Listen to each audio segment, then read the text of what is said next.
there's so much happening in the global markets. Andrew Freris joins us. He's CEO of Ecognosis Advisory. Andrew, hi. Last few days, things have turned around from a peace talk to now again US and Iran are at loggerheads.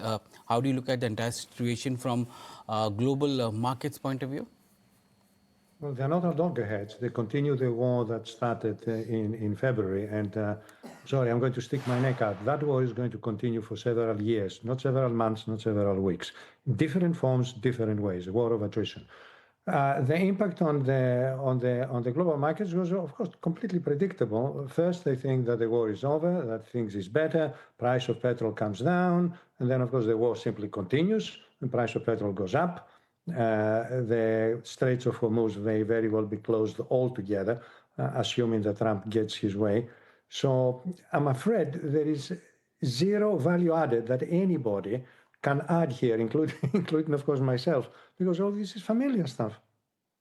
Wars are not good for economic performances, and they tend to be good for some prices, particularly in the case of oil, and I'm sure it will be in the case of the fees that you have to pay boats to run the gauntlet in and out of that particular place. But this is going to change very quickly because there will be substitute ways of doing this. The stock markets are temperate on that. We hear, of course, that the new Fed governor is very likely to increase interest rates. He cannot say so because actually he says that he's not going to give explicit indications of where interest rates are going, but he's, read my lips, very concerned about inflation. Well, if he's very concerned about inflation, he's not going to cut interest rates for sure. Okay. Andrew, how should, therefore, one look at the US 10-year bond yield? It's at 4.6%. Currently, the market seems to be pricing this in around the 4.5% number. Will it go up in your view? Actually, in a crude way, it should. Now, remember, if this is working on purely on expectations, then the expectations are being formed on the basis of information.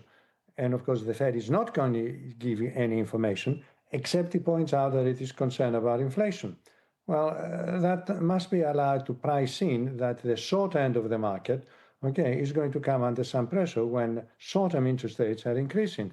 And unless we're going to have an inverted yield curve, which is a little bit unlikely unless short-term interest rates continue to increase, then I cannot see any reason why the 10-year yield should in any way decrease. Interesting. Andrew, wanted to get your take in on China's latest GDP numbers as well, because looking at that data, it seems that growth is now slowing. In fact, it's the weakest pace since last 2022 or late 2022. Wanted to understand what is weighing heavy on China, and when is it that you sense that investors will sit up and take notice of that?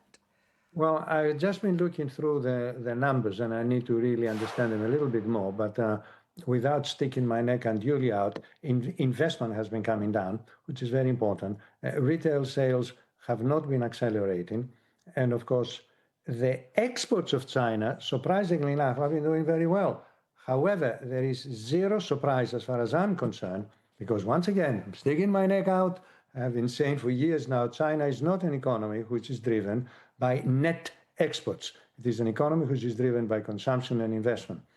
So net exports in general tend to offer very little. And even if exports were doing better, in all probability, they were not able to countermand the effect of weak investment and weak retail sales.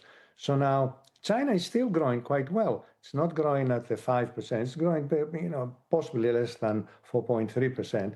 But the man from Mars that comes down and says, why are the Chinese are upset? They're growing at 4%. They have effectively zero inflation. They're doing very nicely.